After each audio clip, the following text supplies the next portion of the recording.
الله كريم. horta salaanta islaamka isku salaam Soomaaliya assalaamu calaykum. hadda qolooyin caafimaadkan la kulmaayay waswaas ay soo raacay iyo qanaas waxa ayaan daraa marka in la maqlayo umaleynaya in aan nahay dad islaam ah misana aan isku damqanaynin hadda kiisaskan noola soo bandhigay qaybta wacyigelinta igu yeereen runtii ma jeclaysan wax lagu durayo dadkayga ama Soomaali wax lagu yeelayo marna ma qaadanayo oo shilmaadna aniga dadkayga ma siisan weligeyna ma siisan qaybta iiga aadan wacyigelinta haddii aan qof rabo inaan ku shito ama qof inaan wax ka sheego toos anaa u abbaarayo haddii aan wax waaninayo ama aan dadkayga wax u sheegayna anaa toos u aadayo way jirtaa wacyigelin kuwa caafimaadka ama dhar ha ahaato ama daawo ha ahaato ama noocay doontaad waa la sameeyey oo wacyigelin oo xayeysiina oo wax la igu siiyo aad waxaa ugu xumaada horta Soomaaliya dad muslim aan nahay oo waa sheeganaa muslimnimada laakiin maanta waxaan qirayaa dad badan oo muslimiin sheegto oo Soomaaliya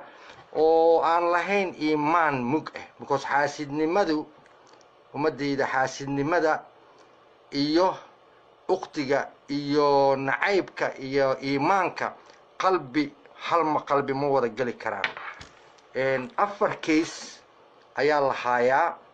oo afarta case cudurka coronaska ee Soomaali faafinayso gabar yar oo dhalinyaro ah naaga waaweyn ku rideen gabadha way ogaayeen inay cudurka qabaan gabadha kasbay ugu rideen gabar kale oo iyadana Yurub joogta same gabdha kala cazumeen way ogaayeen inay qabaan cudurka kas ayay ugu rideen nin weyn oo magaaladeena joogo oo hadda ay ka sheekeynaysa jaamacadda in la karantiilo wax yaraan hadalkaasna waa hadal Soomaalinimo idinku sheegay waa dhacaysa Soomaalida in laga faano hadalkaas meel ku qora maanta waxay damacsan yihiin reer galbeedka in la sooco because anaga waxaan ogaan jiray aniga hadaan nahay Soomaali weel in xalana waa ka hadlay weelan wax ku wada cunaa waa istaataabana waa isku soo dhawaana waa isla ciyaarna yes waa cudurku ku dhici karaa dib uma arka aniga laakiin waxaan dib aniga u arkaa qof muslina oo islaamnimo sheeganayo at the same time qof kale walaalkiis ah kas cudurka ugu daaranayo afar case bay haayeen reer galbeedka laba Yurub ay ka dhacday labana Minneapolis ay ka dhacday hadda jaamacadda ka hadlaysa oo kulan aan la soo yeeshay marka ayaan daro weyn wallahi waswaas qanaas hatta waxaan rabay inaan dukaamadan wax ka soo gato koofeega hatta from now on koofeena macba biyo caba Soomaali uma dhawaanaysa because afar case saddex dumar samaysay way haayaan labadii gabdhood way cadeen gabadha kala koomada hadda ka soo baxday waxay sheegtay inay naaga waaweyn oo caruur leh ee gabar yar oo maaragtay oo maskiina oo school jaamacadda dhiganayso oo ehel yihiin ayaa ku daarteen gabadha Yurub joogtana seema lagu sameeyay marka waa ayaan daro annaga na haysato qofka muslimka isku sheegayo oo iimaankiisa intaas la yahay balqos hadda aniga cudurka igu dhacay maaha inaan dadkayga iyo ehelkayga iyo walaalahey iyo dadka muslimiinta aan galaabto waxaan ilaaha keeno subhanahu wa ta'ala inaan markiiba sheego oo aan u sheego dadkayga ama hal inaco ama hal ijeclaado ما قف مسلم أو بريت أنا اللي يودينا هذين تي الله إتماده أو آخر اللي يودينا إنا انقلافته علماءنا ويدين دونتين وأنا ويدين كرتين قف مسلم كس وردي أو ولكن أنت أوير أو أنت تعبت أما أنت أسوري ده قبل يرتع فيري إلهي أمرك أول اللي هذا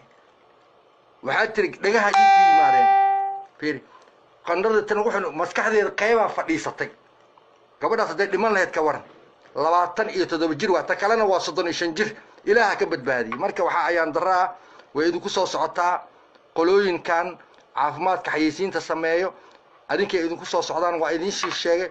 kiisaskan annaga dhaxdeena ayuu noo ahaa awal inaan istaataabanay inaan wax soo sheegnay magaciiseen way og yihiin gaalada way ka dhacday Sweden hadaa rabtiin Google kala Soomaalida maanta ay haysataa Sweden joogto kuwa Europe joogto kuwa Minnesota joogtana hadda ku daba taagan yihiin marka ayaan dara haysato way gooni idin kulligiin waxaan idin sheegayaa qof inaad aamin ma caafimaad qabtaa ha gurigiina joog ma caafimaad qabtaa maanta gurigaada joog adeerka ha ahaado abtiga ha ahaado saaxiibka ha ahaado qof inaad aaminin oo wallahi oo billahi oo tallaahi weligay shilin ma siisanaa ummadeyda oo cadaabta Allah ay geey laakiin maanta kiisaska aan hayno saddex dumar ayaa faafinay nin weyn afarta way ogaayeen waana ayaan darana haysato marka intaas ay iga aadan inaan idin sheego gurigaaga joog qofnana ha aaminin intaas ay iga soo gudoon halkaas waa hadal nin weyn qof ha aaminin ilaahu muhadda ku dhaho jannada ka imaado oo Soomaaliya gabadha waa 27 jir jaamacad dhigato oo maskiina intay cunto u kariyeen bay siiyeen gabadha hadda koomada ka soo baxday markaas waxay sheegtay inay naagaas cunto siiyeen ay qufqufacayeen waa laga fiican marka ayaan dara annaga haysato waa islaamno ma aha qof islaam qofka ku shidoobo qof ku dilaayo ku ilmaha kufsanaayo islaamada sheegta Soomaalida 99.9 islaam ma aha iimaanna ma leh akhlaaqna ma leh duntoodana waa xunta because qof muslim qofka ku shidoobo bal haday uu dhinto xaquu tagay aakhiro qofkan kalena uu dhinto because waa uu talgashay inaad dishid qofka muslimka waxa ilaah adiga ku keenay ma aha inaad qof muslim kale ku siridid marka waxaan leenahay ummadayada inaad is ilaalisid inaad qofna aaminin aniga intaas ay iga aadan maanta markaan la kulmo la laba ay qabatay awal waswaasul qanaasa ahay xalay cunto igu dambeys wala ma ariga dhanaa si kala noqday markay ka hadlayaan wayna og yihiin inaan isdhex galno awal maqaayadaheena ku mashquulsanaayeen awal waxay ku mashquulsanaayeen businesskeena kulli businesseena waa furiin hadda ayaga ka hadlay kulli businesseena dhan waa furiin kuwa gaalada iyo kuwa kala carabta kulli waa xiran annagana wili waa sii wadna annagana daba taagan intaas waa iga walaaltinimo iyo shaqid laakiin dadka shakhsiyaadka waxaan leeyahay hadda naftaada jecesha qofna ha aaminin gurigaaga joog qofkii ku rabo 20 tilaabo oo Soomaaliya ka dheerow halkaas wallahi waa runtii waa billahi waa runtii waa tallahi kiisaska ay hayaan annaga kas isugu daaran iyo wax ma aha hata qofka aqoon darro uma geeni kas ayaa loogu daartay marka nin kale asagana way hayaan oo qof Soomaaliya oo inta dadka u tago ku daaranaay marka waxaan idin leeyahay hadda caafimaad qabtid alxamdulillah alladii an'ama alayna gurigaaga joog intay maal wax u dhacayaan qofka ku imaanin qofna salaamin qofna ha u canin qofna cuntadiisa ha cunin intaas waa iga walaaltinimo qof cunto ku koofeyga sigaar haduu ka go'o wiliga ha cabin qof iga sigaar badan ma jirto Soomaaliya qof iga koofey badan wallahi 48 saac u dambaysa la laba ahays marka waxaan intaas waxa iga aadan tahay walaaltinimo waa ii yeerteen ina xayisiin sameeyaan rabeen waxa idin sameeynaa ma lahan dhahay because aniga ummadeeda shilin ma siinayo intaas waa iga walaaltinimo intaas waa iga waano waxaana leeyahay artistiyaasha Soomaaliyeed dhammaan ciyaartooyda qaar ahaan kuwa basketballka dheelaan inay dadkan u baahan yihiin waxay gelin culimada kuwa isku sheegaan waxaan leeyahay maanta Soomaaliyeed idin baahan tahay wassalaamu calaykum waraxmatullaahi wabarakaatuh ma hasantiin